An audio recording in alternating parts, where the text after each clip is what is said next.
السلام عليكم ورحمة الله وبركاته. أعوذ بالله من الشيطان الرجيم.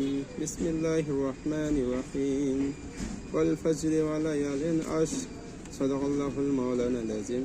মহান আল্লাহ পাকের দরবারে শুকরিয়া যে আল্লাহ তাআলা আমাদেরকে রমজানের দ্বিতীয় দিবস আমাদেরকে পর্যন্ত হায়াত বৃদ্ধি করেছেন, সেই জন্য সে আল্লাহ পাকের দরবারে শুকরিয়া জ্ঞাপন করতেছি। বলি আলহামদুলিল্লাহ। মহান আল্লাহ তাআলা সূরা ফজরের দ্বিতীয় নম্বর আয়াতে বলতেছেন, ওয়ালায়ালিন আশর, 10 রাত্রি শপথ। এখানে 10 রাত্রি বলতে কি বোঝা যায়? মুফাসসিরিন কেরাম হযরত আব্দুল্লাহ ইবনে আব্বাস তিনি বলেছেন 10 রাত্রি বলতে জিলহজের 10 রাত্রি বোঝানো হয়েছে।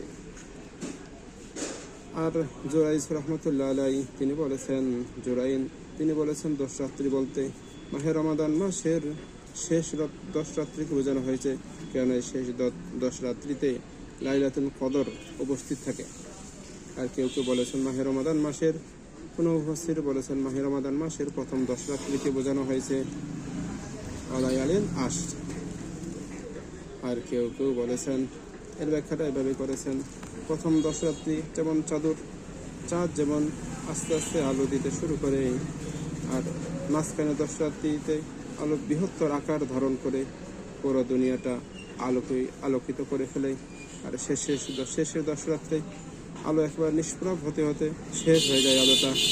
আর শেষের 1 রাত্রিতে আলো একবারে থাকে না, গোটা পৃথিবী থাকে অন্ধকারে। ওয়ালায়ালিন আশর। মহান আল্লাহ তাআলা আমাদের কোরআন বোঝার তৌফিক দান করুন, বলি আমিন। ওয়া আখিরু দাওয়ানা আলহামদুলিল্লাহি রাব্বিল আলামিন।